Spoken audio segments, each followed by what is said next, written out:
दोस्तों नमस्कार, मैं अमित कुमार और आप देख रहे हैं दी भगवा। आज बात कांवड़ यात्रा की। उत्तर प्रदेश में पश्चिमी यूपी में जारी कांवड़ यात्रा की, जिसको लेकर उत्तर प्रदेश के मुख्यमंत्री योगी आदित्यनाथ ने ऐसी बात कह दी है जिससे सोशल मीडिया पर कांवड़ियों को कथित तौर पर बदनाम करने के पूरे सिलसिले का अंत हो सकता है। किसी भी ऐसे तत्व को जो कांवड़ की भगवान शिव की इस पावन यात्रा को बदनाम करने का कुत्सित प्रयास करके उपद्रवी के भेष में छुपे हुए हैं, उन्हें बेनकाब करें। सीएम योगी ने जो कुछ कहा है, जो संदेश दिया है, उससे पहले कुछ बुनियादी बातों और प्रसंग को समझ लेना बेहद जरूरी है। पश्चिमी यूपी के अलग अलग जिलों से हरिद्वार तक शिव भक्तों की कांवड़ यात्रा चलती है। ये हरिद्वार जाते हैं और वहां से पैदल जल लेकर लौटते हैं और सावन की सोमवारी या बाकी शुभ दिनों में इसे पवित्र शिवालयों में भगवान शिव को समर्पित करते हैं, भगवान शिव पर चढ़ाते हैं, शिवलिंग पर चढ़ाते हैं। ये यात्रा बेहद कष्टकारी होती है। जल से भरे हुए कांवड़ को कंधे पर लेकर इतनी गर्मी में इतनी लंबी यात्रा करना कोई आसान बात नहीं है। लेकिन कांवड़ियों की पवित्र यात्रा को लेकर हाल के दिनों में आप सोशल मीडिया पर एक खास तरह की रिपोर्टिंग या बहस की बाढ़ सी देख रहे होंगे। इनमें ज्यादातर में कांवड़ियों को विलन की तरह पेश किया जाता आपको दिखाई दे रहा होगा। गौर से देखें तो ऐसा लगता है कि एक खास प्रोपेगेंडा का हिस्सा हो सकता है, क्योंकि जब आप सीधे सीधे किसी घटना पर अपनी राय रखने की बजाय उसे जाति, धर्म, वर्ग और उपद्रव के चश्मे से देखने लगते हैं तो ये बात तार्किक हमेशा नहीं होती। जो हुआ है वो बताइए, जितना हुआ है वो बताइए, लेकिन पहले ही एक सत्य अपनी तरफ से आप तय कर लेते हैं और उसके बाद तथ्यों की तलाश करते हैं, तो फिर ऐसे सच का क्या मतलब रह गया? ये सच नहीं कहा जाएगा, झूठ ही माना जाएगा। कांवड़ यात्रा के दौरान कई जगहों पर उपद्रव की घटनाएं हुई हैं, एक नहीं कई जगहों पर। सोशल मीडिया पर लगातार ऐसी तस्वीरें, ऐसे वीडियो वायरल हुए हैं। इनमें आपने देखा होगा कि कहीं रोड पर बवाल हुआ, कहीं खाने को लेकर होटल में, कभी राह चलते गाड़ियां तोड़ी गई, कहीं मारपीट की गई। इन सब घटनाओं को लेकर यूपी के मुख्यमंत्री योगी आदित्यनाथ ने जो कुछ कहा है, उससे दिन भर माइक लेकर सिर्फ कांवड़ यात्रा की खोट निकालने वाले, सिर्फ उपद्रव के एंगल से रिपोर्टिंग करने वाले और कांवड़ियों को उपद्रवी साबित करने की एक तरह से कोशिश करने वाले, ऐसी घटनाओं को लगातार प्रचारित करने वाले लोगों को झटका लग सकता है। लेकिन आपको मुख्यमंत्री योगी आदित्यनाथ की ऐसे लोगों के लिए चेतावनी सुनाएं, उससे पहले शिव भक्तों के वेश में उपद्रव करने वालों के लिए सीएम योगी की चेतावनी सुन लेनी जरूरी है।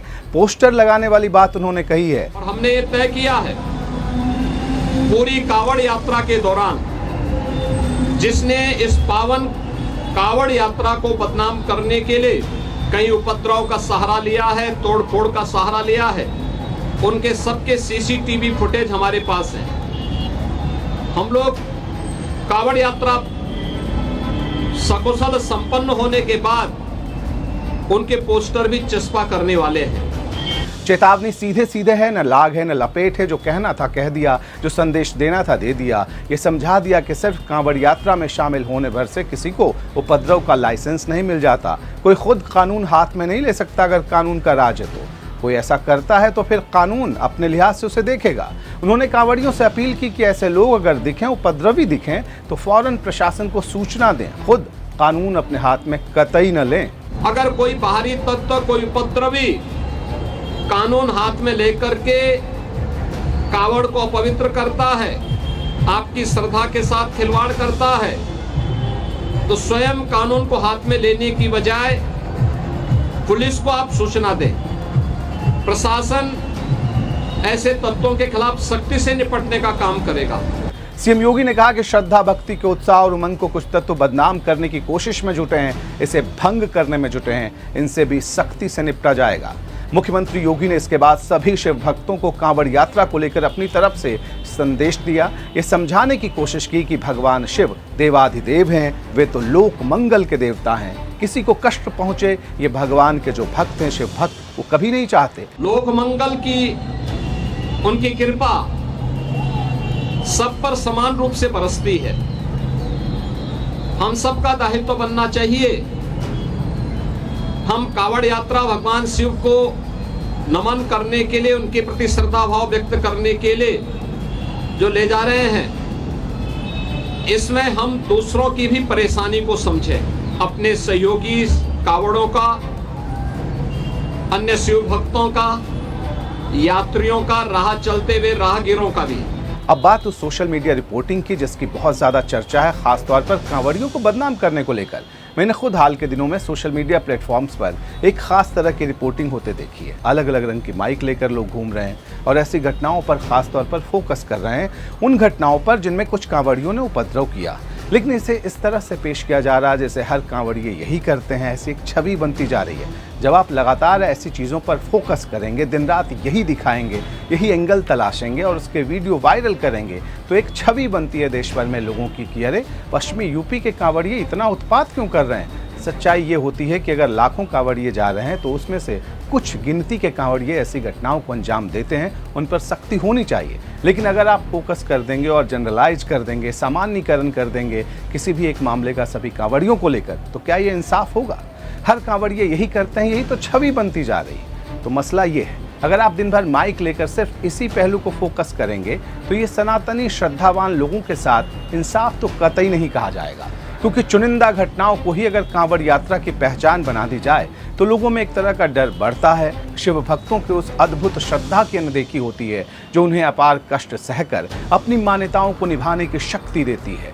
उस श्रद्धा के भाव को, त्याग को, तप को वही समझ सकता है जिसने ऐसी यात्राओं में समर्पण के साथ भाग लिया हो, जिनके परिवार के लोगों ने भाग लिया हो और जिन्होंने ये देखा और समझा हो कि ऐसी यात्रियों के पीछे कैसी निष्ठा, कैसी भक्ति होती है। कुछ घटनाओं को लेकर सभी कांवड़ियों पर सवाल कतई नहीं खड़े किए जा सकते। जो लोग इस यात्रा में जाति, समाज और वर्ग का एंगल तलाश रहे हैं वो भी जरा पूरा होमवर्क कर लें, क्योंकि उपद्रव की कुछ घटनाओं की जब जांच होती है तो इसमें पता चलता है कि ये तो एक गांव के, एक मोहल्ले के ही 15 जातियों के नौजवान हैं। कई बार तो इसमें गैर सनातनी भी शामिल दिखते हैं जो आते श्रद्धा भाव से अपने दोस्तों के साथ हैं, लेकिन कुछ मौक़ों पर बेकाबू हो जाते हैं। तो ऐसे लोगों को सावधान करने और चेतावनी देने की जरूरत है, न कि यात्रा को बदनाम किया जाए और कांवड़ियों के जातीय विभाजन का विश्लेषण किया जाए और ये बताने की कोशिश हो, ये बात दिमाग में बिठाने की कोशिश रहे कि कोई अमीर घर का बच्चा नहीं जाता। जिन परिवारों में पढ़ाई लिखाई पर ज्यादा जोर दिया जाता है वहाँ के बच्चे इसमें शामिल नहीं होते। मेरा कहना है कि श्रद्धा को लेकर ऐसे समाज शास्त्रीय विश्लेषण की जरूरत नहीं है। कई पहलुओं को लोग उठाते हैं, उठाना चाहिए, लेकिन सिर्फ इसी पर इस कदर फोकस करना और ये समझाने की कोशिश करना कि सारे के सारे तो सिर्फ उपद्रव के मकसद से आए हैं, तो ये बात सही नहीं है। ये मेरी सोच है, मैं ऐसा सोचता हूँ। आप क्या सोचते हैं? कमेंट करके हमें अपनी राय ज़रूर दें। और आखिर में आपसे एक अपील, अगर आपने दी भगवा को अब तक यूट्यूब पर सब्सक्राइब नहीं किया है तो अभी कर लें। हमें एक्स और इंस्टाग्राम पर फॉलो करना भी ना भूलें। हमें चाहिए आपका ढेर सारा प्यार। अभी के लिए नमस्कार।